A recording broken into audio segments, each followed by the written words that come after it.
క్రీడలు ఇప్పుడు భవిష్యత్తును మార్చే శక్తివంతమైన సాధనంగా ఉన్నాయని యూపీ సీఎం యోగి ఆదిత్యనాథ్ అన్నారు. అంతేకాకుండా వ్యక్తిగత ఆరోగ్యానికి కాపాడుకునేందుకు ఇవి దోహదపడతాయని గోరఖ్నాథ్లో జరిగిన కార్యక్రమంలో చెప్పారు.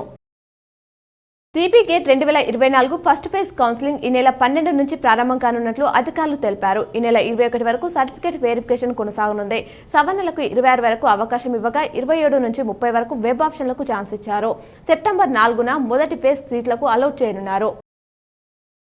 డిగ్రీలో చేరాలనుకునే విద్యార్థులకు ఉన్నత విద్యామండలి మరో అవకాశం ఇచ్చింది.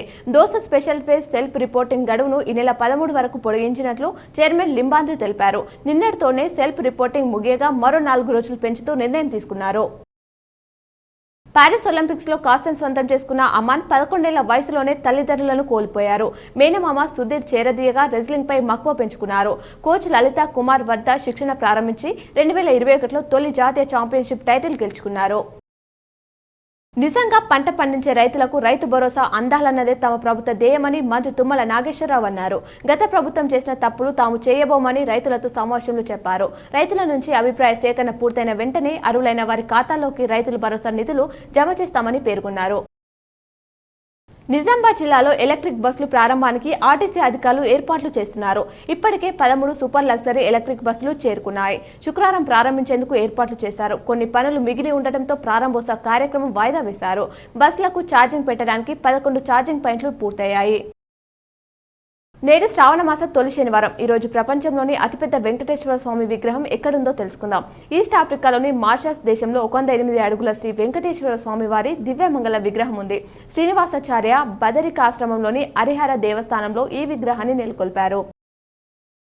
పారిస్ ఒలింపిక్స్ లో భారత్ ఖాతాలో మరో కాస్యం చేరింది. రెజ్లింగ్ పురుషుల 57 కేజీల విభాగంలో ప్యూర్టో రికోకు చెందిన డెరియన్ క్రష్ తో జరిగిన మ్యాచ్ లో 13-5 పాయింట్ల తేడాతో అమన్ గెలుపొందారు. దీంతో భారత్ పతకాల సంఖ్య 6కు చేరింది. కాగా రెజ్లింగ్ లో భారత్ కు ఇదే తొలి పతకం.